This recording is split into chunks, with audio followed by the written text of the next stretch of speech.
What's up, freaks? This episode was brought to you by our good friends at CrowdHealth. CrowdHealth is here to help you reimagine how you pay your healthcare costs, how you take care of your healthcare. CrowdHealth is not health insurance. It's actually trying to get more and more people to walk away from the health insurance industry because it's an opaque black box where you throw money in, you don't really know what's going on with it. You don't know how your healthcare costs are being negotiated on your behalf by the health insurance companies. You really don't know if you're being taken care of or not. CrowdHealth is here to fix that. What you do when you join CrowdHealth is you join a community of people who are taking care of themselves and who really want to become sovereign with their healthcare. What you do is you become a member and you pay a monthly fee. That fee goes to a dedicated health account, a bank account that you control, that you have visibility into, that you can always take with you at the end of the day if you decide to move away from CrowdHealth. You pay that monthly subscription fee, and then if you ever have a health event, you bring your healthcare bill to the CrowdHealth team. They go to the doctor, negotiate your health expense down to a lower price because they actually work on your behalf as opposed to the insurance companies. And then you pay the first $500 of your healthcare cost, and then it goes out to the CrowdHealth community, and your bill is crowdsourced. To date, they've had 100% of their healthcare bills paid, and it's a beautiful thing. They're also adding a Bitcoin component where a portion of your monthly subscription fee will get put into Bitcoin, so you have your fiat dollars alongside your Bitcoin account. Again, you have access to both at the end of the day if you ever want to walk away from it. But again, it helps you lower your healthcare costs because they're there to negotiate on your behalf. It's a much more personal experience instead of calling a 1-800 number. When you become a CrowdHealth member, you have a dedicated health advocate who is the same person throughout your time with CrowdHealth, who's going to walk you through everything you need to do and make sure that you're getting the best care that you can get that you can possibly get. Go to joincrowdhealth.com/TFTC. The first 1,000 members of the Bitcoin community are going to get, using the code TFTC, are going to get $99 a month for the first 6 months of their healthcare, of their CrowdHealth cost. So go check this out. Me and my family, we use CrowdHealth. We've decided to opt out of the traditional health insurance industry. Again, it's very opaque. I feel like it doesn't really take care of us. So come join us in the CrowdHealth community. Use the code TFTC.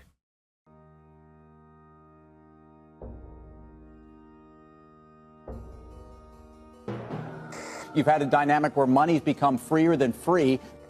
If you talk about a Fed just gone nuts, all the central banks going nuts. So it's all acting like safe haven. I believe that in a world where central bankers are tripping over themselves to devalue their currency, Bitcoin wins. In the world of fiat currencies, Bitcoin is the victor. I mean, that's part of the bull case for Bitcoin. If you're not paying attention, you probably should be. What is up, freaks? Welcome back to TFTC. It's your boy Marty here on a brisk Wednesday afternoon in Austin, Texas. Joined by Ryan Breslow, a man of many talents. Ryan, welcome to the show. It's great to be here, Marty. Well, again, thank you for joining us. I think I'm really interested to get your perspective on many things. I think one thing many of the listeners of this show may not know about you is that you actually started the Bitcoin Club at Stanford in 2013, correct? Yeah, co-created with, there was about 8 of us, including a couple professors, Balaji Srinivasan and Vijay Pandey, who all kind of co-created the club. And yeah, it was awesome. What drove you guys? What interested you in Bitcoin and sort of drove that group of people to start this club particularly? Yeah, well, it was really Balaji who was the driving force, because he had a course at Stanford called Startup Engineering. So he'd teach us like the ins and outs of JavaScript and engineering that was actually applicable to building web apps. And then he started talking about crypto, and he started hosting hackathons for the class. Like, to get good grades, you'd have to come to these hackathons, and everyone had a project. Most were crazy ideas handed to us by Balaji. And there was about several of us that were the ones who consistently stayed till like 5 a.m. the next morning hacking and talking about crazy things with Balaji. And so I think one day we just all had the idea, like, we should just turn this into a group. And the Stanford Bitcoin group was born. Oh, yeah. And so that was in 2013. That was almost 10 years ago. What? How would you describe your perspective of Bitcoin then and how it's evolved over the last decade? Yeah, I mean, not much has changed in terms of my fundamental understanding or belief as to why it matters so much for the world. In the beginning, I saw it as a necessary, vital store of value for the planet that was digital and controlled for the people by the people. And I thought that layer of it was really important. And then other blockchain applications started to come out. They're still built on top of Bitcoin. And so, Ethereum came shortly thereafter. There were colored coins at the time.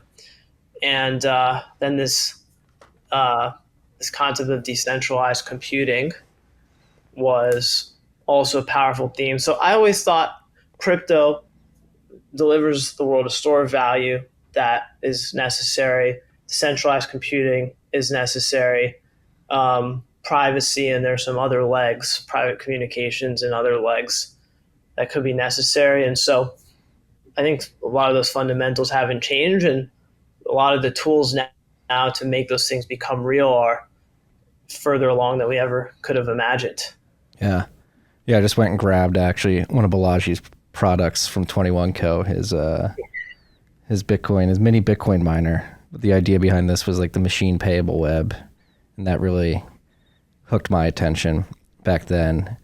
And one thing I'm interested to dive into with you is particularly Bitcoin being used for payments back then. Like, this was the idea that you could build apps and have machines talk to each other and send and receive Bitcoin for certain services, for certain executions of code and stuff like that. But many would argue that Bitcoin at that particular time probably wasn't well suited for payments due to the slow nature of the protocol layer. Since then, obviously, the Lightning Network has been developed, launched, and is beginning to gain adoption. But between those two periods, you went and started a massive payments company, Bolt. And I'm interested to get your perspective on like the payments use case of Bitcoin developing over the last 5 years, particularly, and how it compares to your experience building Bolt. Yeah. I think there are a lot of advantages to leveraging crypto for payments. The fact that it's instantaneous, chargeback proof, irreversible, relatively seamless, and then it's international, obviously makes it really viable for payments, and in many cases a 10x improvement on how payments occur today. The problem that we face is that if everyone's in crypto universe, payments are beautiful, they're magical. But the existing world of payments still exists, meaning merchants still primarily show credit cards, and also consumers a lot of consumers for a long time haven't had disposable crypto and knowledge of how to use wallets. And then the on-ramp into crypto is more painful than the payments ecosystem today. So yeah, if you already have crypto, payments are seamless. But if you don't have crypto, then it's really, really complex to get the crypto and then go to spend it. And so you might as well just use a credit card. And so as crypto holdings become more ubiquitous, then I think we'll see more use of it in mainstream payments. And we're already seeing that. When I first started Bolt, there was Coinbase and BitPay were signing up all these flashy brands like Overstock and Expedia and Dell.com and others. And I'm sorry if I misquoted one, but or if those weren't all accurate. I think they were. I think they were too. Yeah, and they got like no usage. Now we're seeing that when a merchant adopts crypto, they're getting 5 to 10% boosts in their sales, and they're getting crypto volume more than ever, and that's because we believe crypto's more ubiquitous. Yeah. And I guess that's a big question.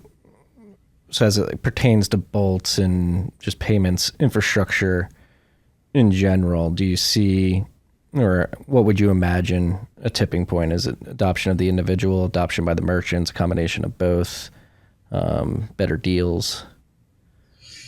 Yeah, it's a multi-sided marketplace or network where everything needs to advance in order for these tipping points to be reached. So there needs to be enough merchant adoption, which folks like us can play a big role in. Then there's the consumer adoption. Then there is the general infrastructure layer and the token layer that needs to get better for consumers, more sustainable, more secure, faster transactions.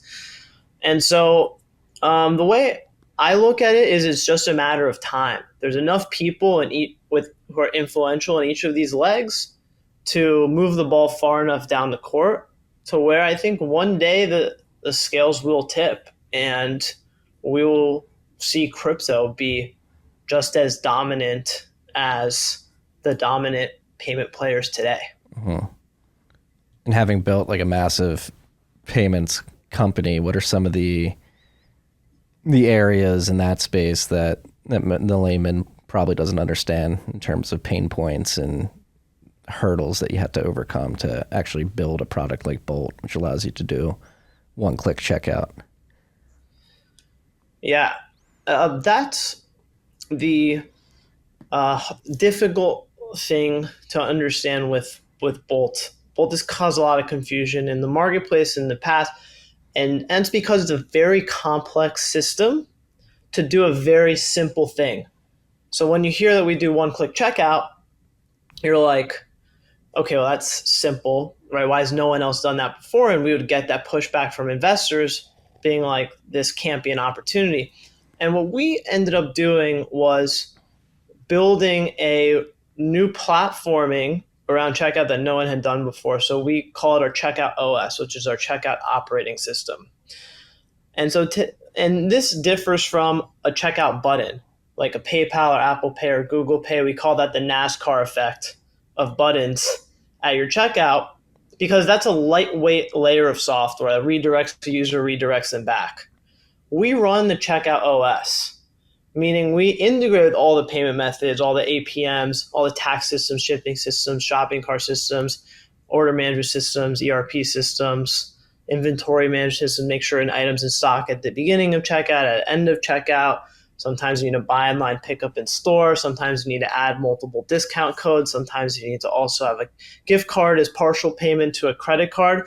So the number of edge cases that we have to handle in our software is extraordinary, right? And then every merchant has a completely different set of integrations for each of these. So we have to support thousands, tens of thousands of permutations of checkout integration. So we're a middleware integrations company on the back end, and then we offer this super seamless front end, magic one-click experience over the email field. And what was the hardest part there? Just getting the merchants linked into that and getting all those systems lined up? Yes, because the tech was really hard to build and the sales were really hard to build, because I'd go to someone and we weren't known at the time, and I'd be like, I want to take over your money page. And they're like, heck no, you're not touching my money page.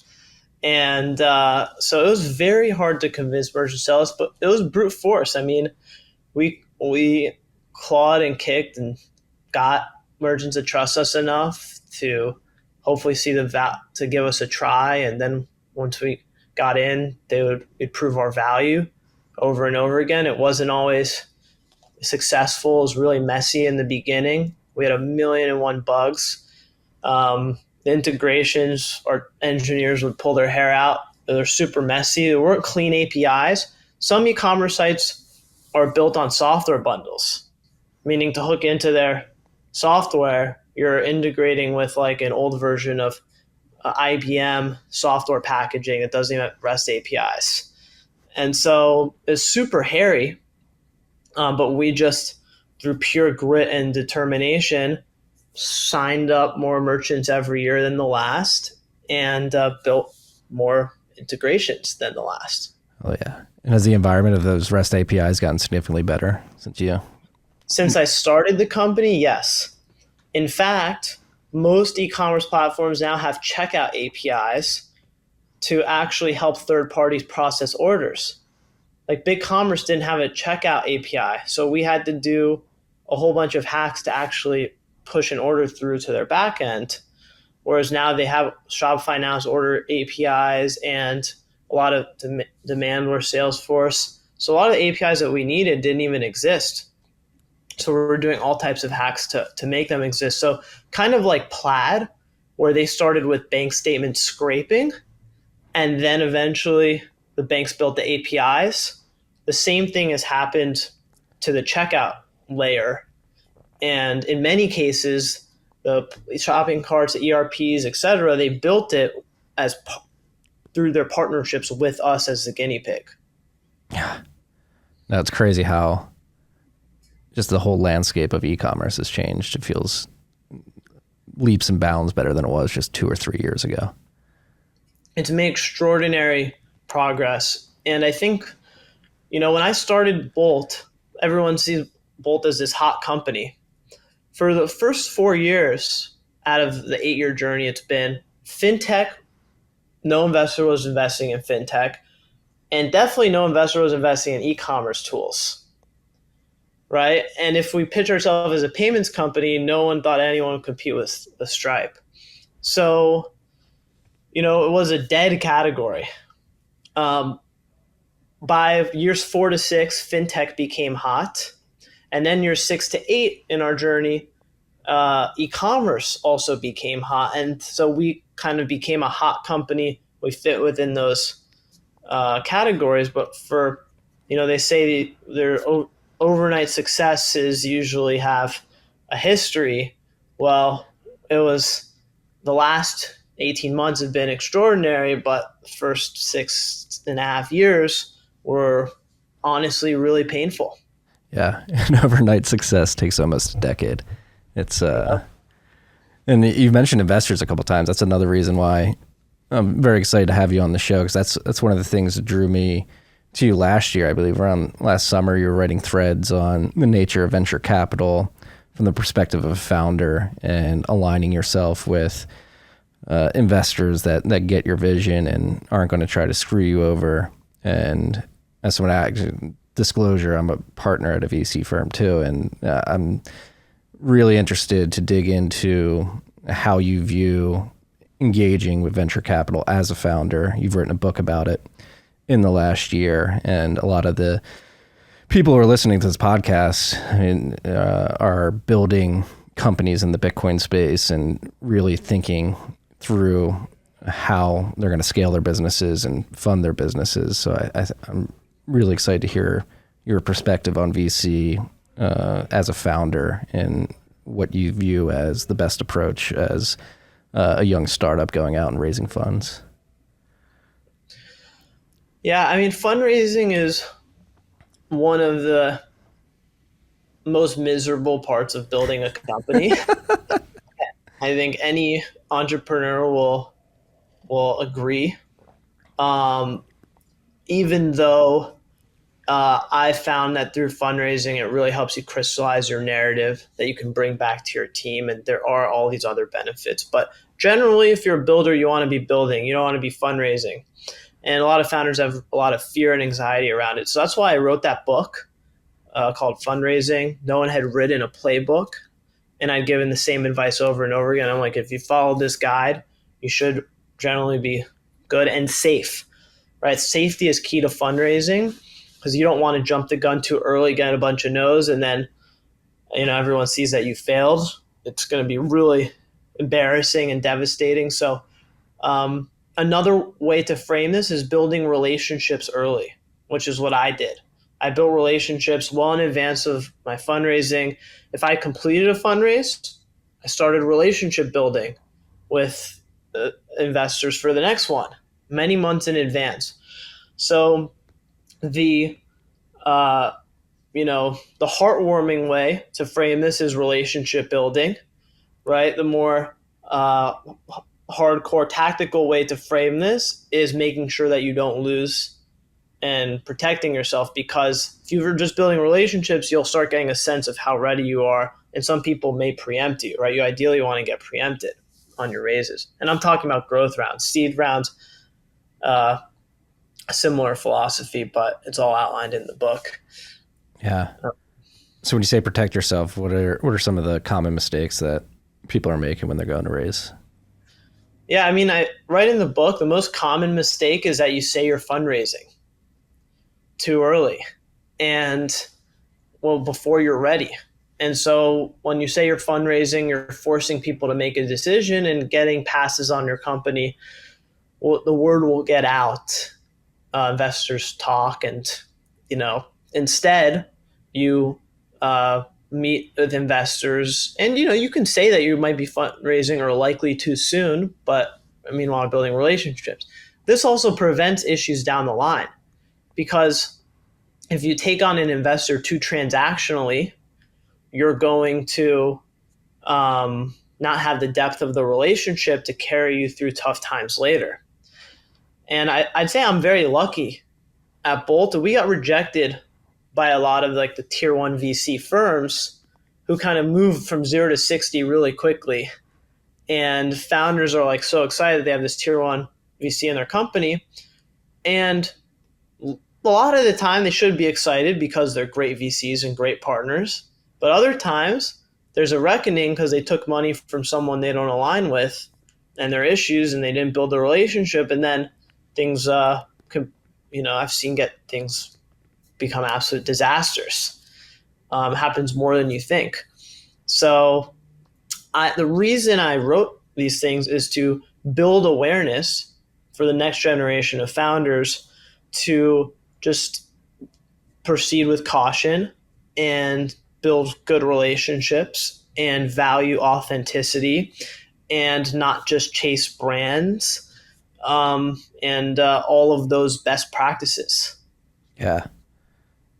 It's a 1031, the firm that I work for. That's what we try to communicate, is we focus on Bitcoin only companies building out infrastructure for Bitcoin Lightning and other areas of the industry. And that's what we really try to lean into, is like, hey, we understand Bitcoin. We're not going to try and force you to do anything outside of Bitcoin because you don't want to.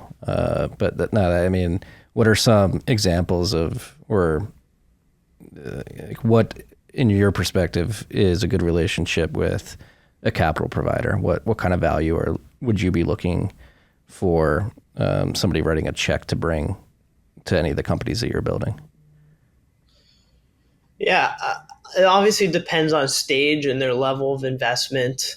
I think you want healthy tension, not unhealthy tension, right? You want mutual respect to exist in the room. And this is not just on the investor, this is on the founder too, right? The founder has to keep it professional, be very transparent, be honest about challenges while they're being optimistic about the future. And so this is a two-sided obligation. It's just like, I could talk for hours about this. It's kind of like relationship counseling, right? It's like most people in the world struggle. It's very tough. So I think that's what second and third time founders have a huge advantage in, is they've made the relationship mistakes, and they're just better at managing relationships than first time founders. And so what I'd also ask investors who are backing first time founders is to have give the founder a little leeway, right? Their ego, might get big. They might be overly aggressive. And I say coach them in a respectful way, bring them back down to reality, or help them see things that they haven't seen. in that type of way versus an antagonistic type of way. Yeah. That's a very interesting dynamic. I'm relatively new to this whole world.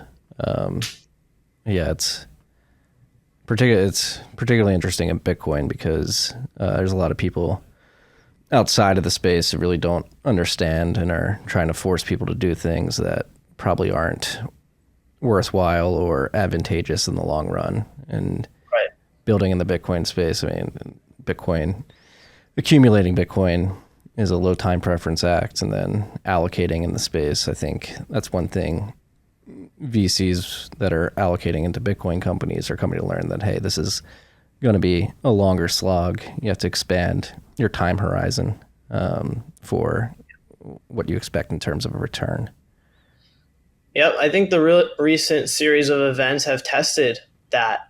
It's forced crypto investors to say, how committed are you for the long term, right? Are you chasing something shiny, or because if you are, it's easy to get wrecked. It's easy to get wrecked, very easy.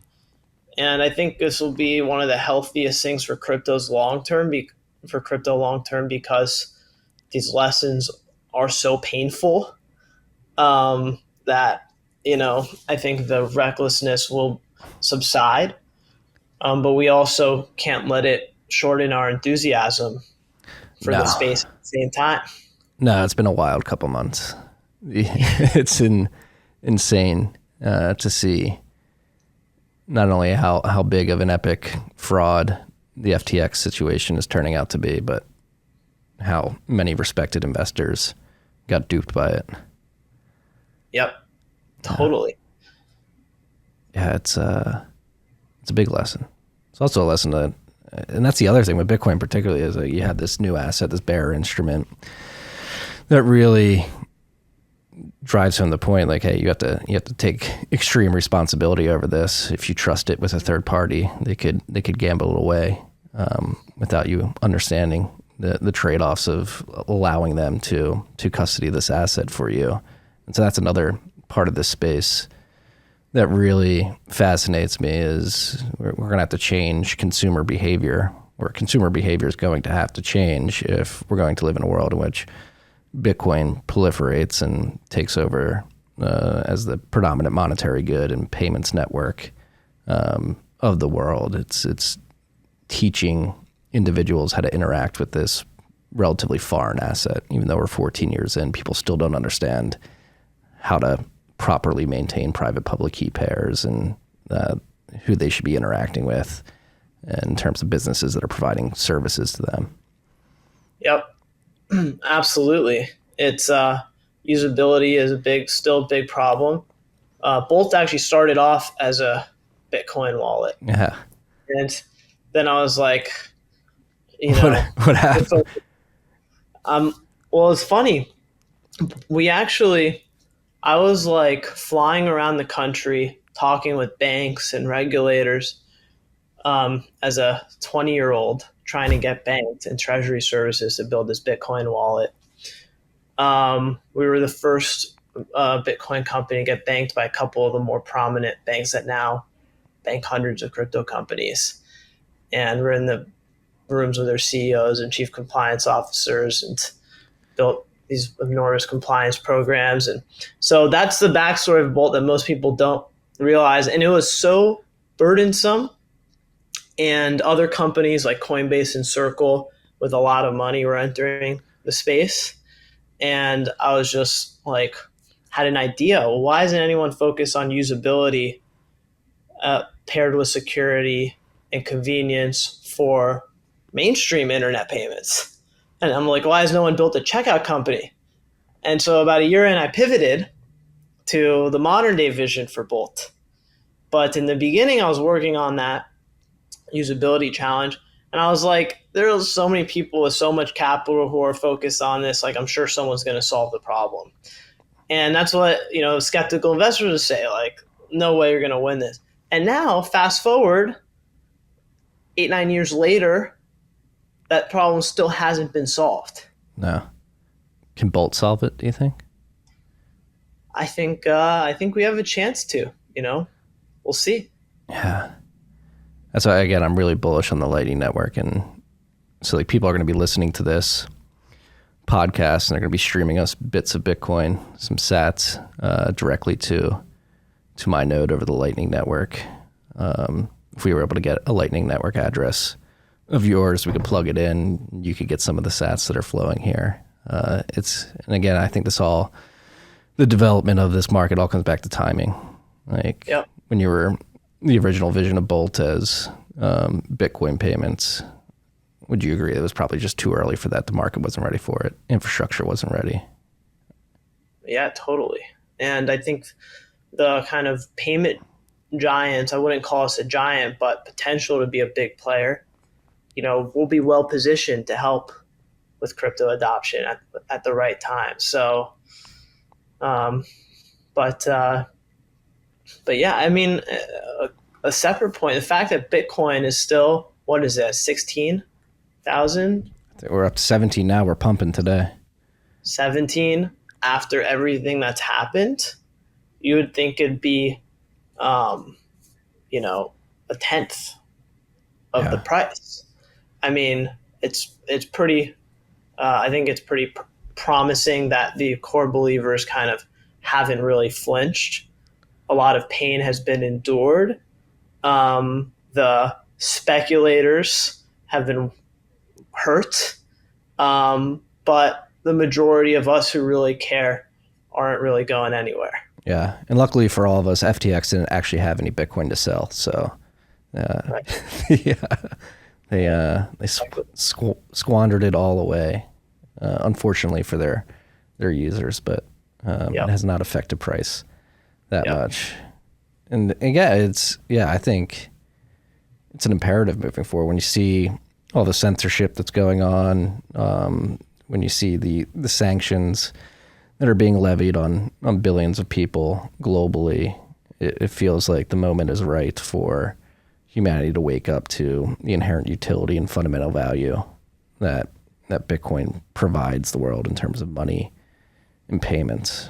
You're a very positive guy. That's what I like about you too, is you're putting a lot of optimism out there when, if you go on Twitter, it seems hard to find a lot of optimistic takes out there considering the state of the world. What's your view on where we are now as humanity, and why do you seem so optimistic? Are you optimistic? Am I just making assumptions based on tweets? Well, I think in life you have two choices: to be pessimistic or optimistic. And you're in order for good things to happen to you, I think you have to be optimistic. So I think I've just chosen to be optimistic by those simple terms. I also do think that there are real fundamental reasons to be optimistic. There's a lot of people getting wiped out, but there's also a lot of lessons being learned that will last decades and decades to come. I don't see anything fundamentally that has broken, right? I see lessons learned and I see setbacks, but the fundamentals are just as strong as they've ever been. And I generally see every challenge as through the lens of learning. So I think a lot of people are learning and getting a lot smarter than they were before. Yeah. Despite all the madness, blocks are being produced, transactions are being processed. Everything's okay. The protocol has no idea what's going on outside of it. It just knows that valid transactions are being passed along. Yeah. Usually things that seem like disasters in the long term aren't, or with hindsight, right, as kind of a student of history.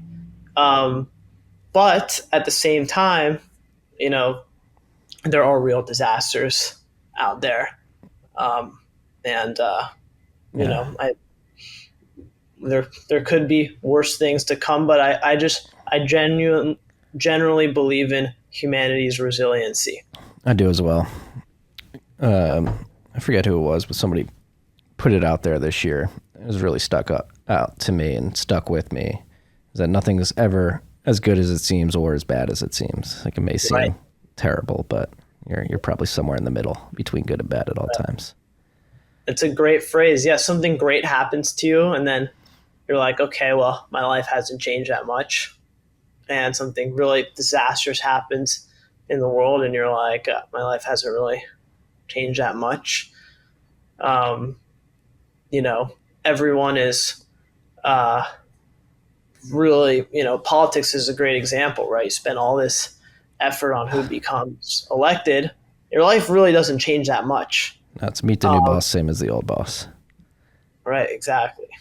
Yeah.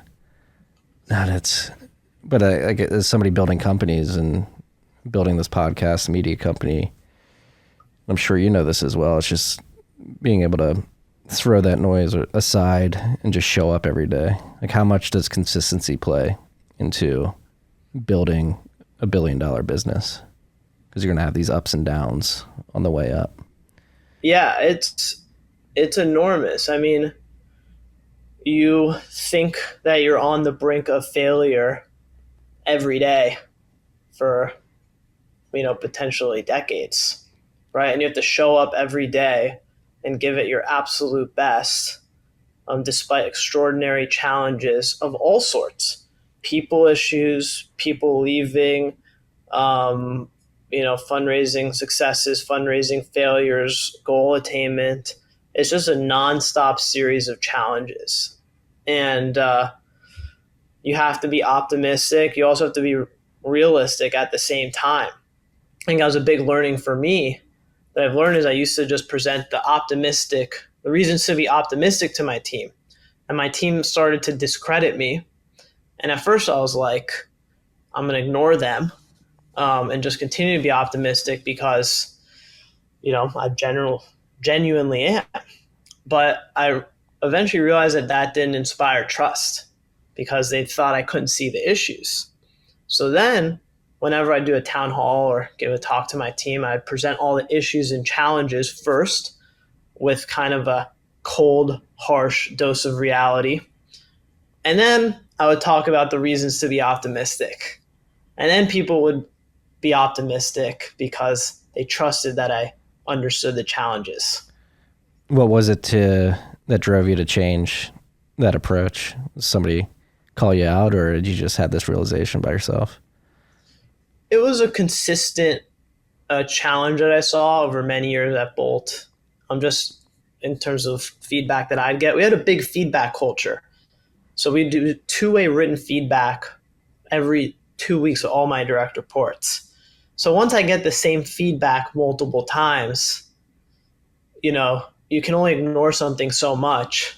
And instead of pointing at others, at some point you have to start pointing at yourself and say, okay, what am I doing here? And at some point I've had that moment of clarity. Yeah. Yeah. Accountability is a big thing.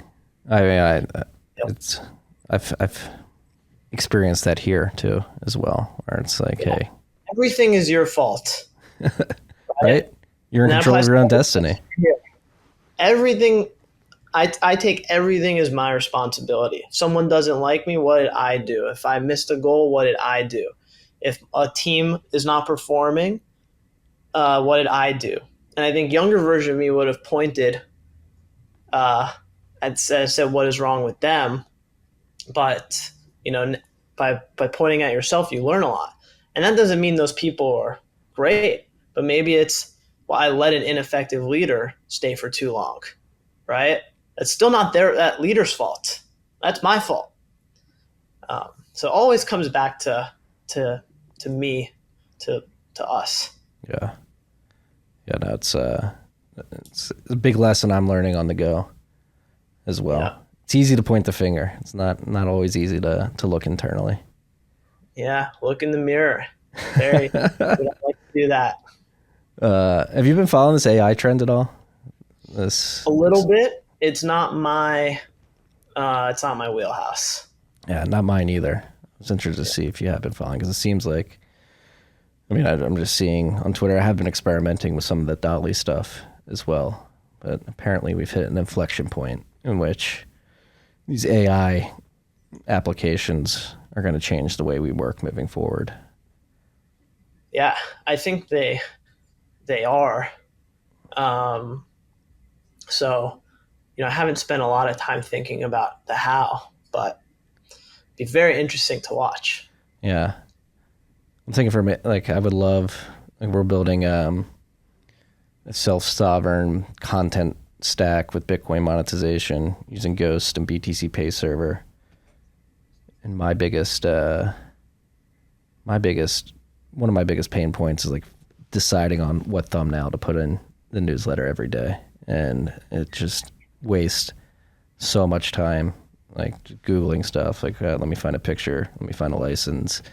I would love to have just a little spot in Ghost where I could write a prompt like, hey, produce a picture of this for me. It would save me an insane amount of time. Yeah, the creative process. The core content is what we're needed for, but all the bells and whistles and animations and all of that, I mean, that should be pretty much automatic. Yeah. Maybe the AI should just like read your newsletter as you're reading it and produce, hey, maybe this would be a good thumbnail for you. Yeah. The thumbnail that would get the most reads. Yeah. I think 2023 is going to be the year I start to take AI seriously. I'm like, all right, is this going to disrupt my business? Yep. So interesting times we live in. Yeah, fascinating times. We were born at this inflection point in human history where we're transitioning into the digital age, and it feels like, again, going back to like the chaos that it seems like exists in the world, people literally cannot compute the pace of change that's happening in the environment around us. Like our brains just have not been able to calculate how fast things are changing. Right. I mean, technological progress is still following Moore's law, right? And so I think they say by 2045, I mean, that's what some people are predicting in terms of singularity, which I don't completely believe in singularity, but I do believe by 2045, the Earth will be unrecognizable and technology will have 2x'd, every 18 months, roughly. So it is pretty wild when you think about technological progress and how there's more made every couple of years in like the entirety of humanity's existence. Yeah. No, I'm happy you said that. Singularity has always turned me off. It seems very unnatural. Maybe I'm a Luddite. Maybe I like my human ways, but it's always seemed the whole transhumanist singularity movement has always been like, I don't know. I like the human process of the circle of life, having children, and I think we should be leveraging these technologies to just make our meat space lives better. I don't know if we necessarily need to 100%. become cyborgs. I mean, by definition, more people need to realize that before it's too late, right? Like, technology should be serving us. We should not be serving it. It should make our lives healthier, happier, more grounded and fruitful and connected to our family and our friends than disconnected. And right now, a lot of technology does the disconnection really well, and we serve it.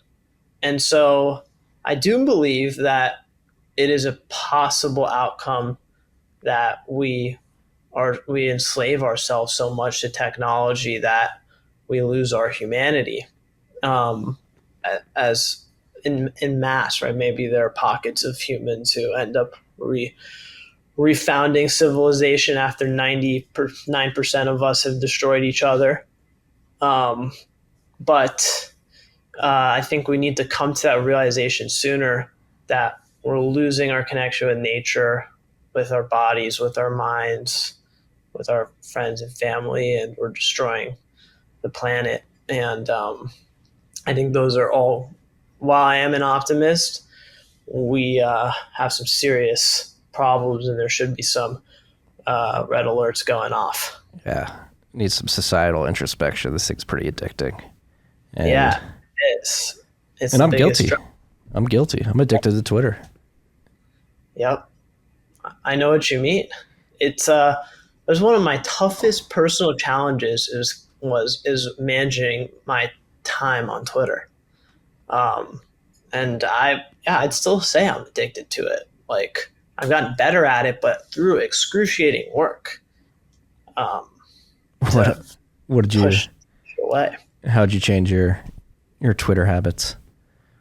Well, I really try now. I would check it a lot, just randomly.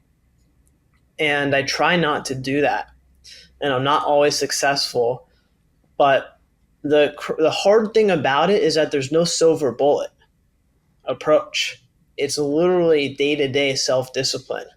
That's why these things are so addicting, because they're always available. It's just one button away, and you're already on your phone for other things. And so one lapse in strength, and you click the thing, and now you have dopamine. Now you have to check the notifications and check all the messages, and because you're already in it. And so I've really tried to not click the thing unless I'm going to post, right? Like posting, and then I could check maybe once to see how a post did, and that's it. That's my rule. And I've been mostly sticking by that, but it hasn't come easy. No. Yeah, I need to start changing my Twitter habits. I'm on the Bird app way too much. It's addicting. Yeah, it is. And there's all this content is like crack. I mean, it's like Elon Musk and Kanye. It's like how could you not be interested in what's happening when there's these people who are living these kind of life so out on the edge, on the fringe, and like being addicted to their every move, when most of us live relatively boring lives. It is like crack. Maybe our lives could be more exciting if we weren't following other people's perceived exciting lives. They may be more boring. So many exciting things to experience in life. There's so much art and music and nature, and there's so much depth to all of those tracks.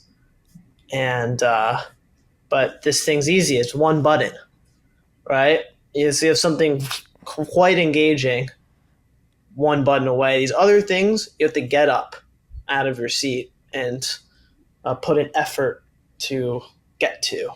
And most of us just don't want to exert any effort. We're stuck in this position, scrolling. Yeah, how do we? Yeah, I mean, you say, how do we do this? It's literally get away from your phone, but how do you get people to get away from their phone? We've got to talk about it more, you know? Use the word addiction. Like, even for a second before I said that, I hesitated. I'm like, should I use the word addiction? And you use the word, so I'm like, yeah, I'm going to use the word, And I don't know, we should talk about it with our friends, in podcasts. I think we need to inform each other. And that's why I stay optimistic, is because, I'm like, if I'm not optimistic and helping spread these messages, important messages, who's going to be? Right. If not me, then who? If not me, and who? I don't have the biggest audience, but I couldn't live with myself if I wasn't using my platform to spread some good, right? Because what a hypocrite if I'm criticizing other leaders for not doing good, but I'm not using my own platform, no matter how big. Even if I was a much smaller entrepreneur, if even only had 5 friends that I could convince to have healthier habits. I mean, that's how I think we change the world, is at the micro scale, not the macro scale. Yeah.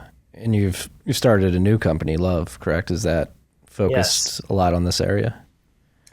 Yeah, so the vision behind love stems from health experiences that I've had.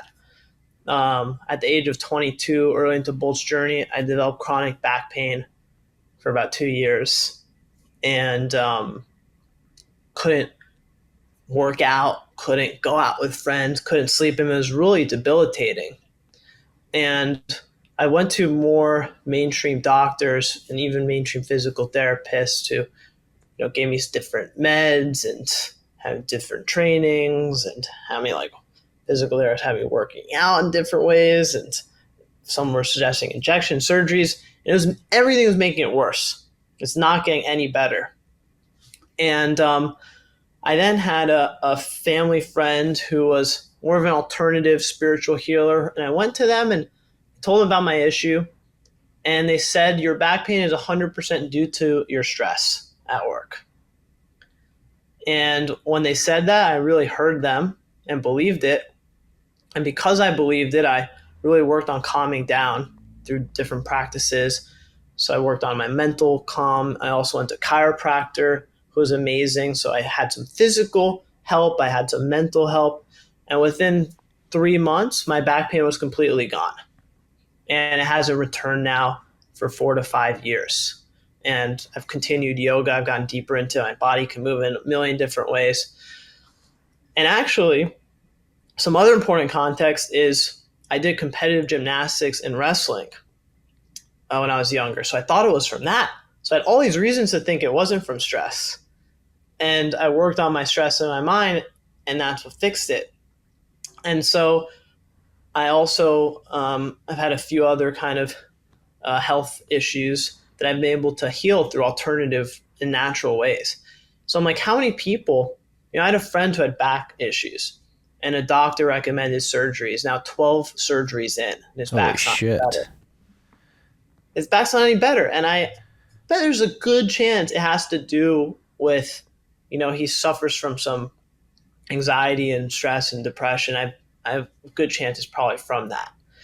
And so I'm wondering how much of our illness is being treated in just the worst possible ways when you think about opioids and SSRIs and pain pills and all these things that, help some people, right, but leave a lot in a worse place than they found them. And so I delved into the alternative medicine world and found just gold mines of healing modalities that have been around for centuries or millennia that we don't pay any attention to because Big Pharma hasn't funded a trial because you can't patent a plant, right? You can patent a chemical you extract out of a plant and do all these fancy things to. And, that you can patent and rename it, which is how a lot of our blockbuster drugs are formed, but you can't patent a plant, which has been healing. Plants have been healing people since the beginning of time. You can't patent psychedelic therapeutic methods. You can't patent acupuncture. You can't patent a chiropractor.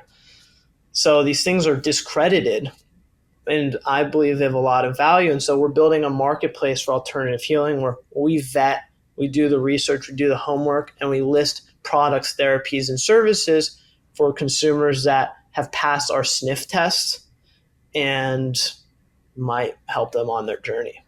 Yeah. I mean, me personally, I've benefited from psilocybin in the past. It's got me through some, not physical pain, but mental pain. And yep.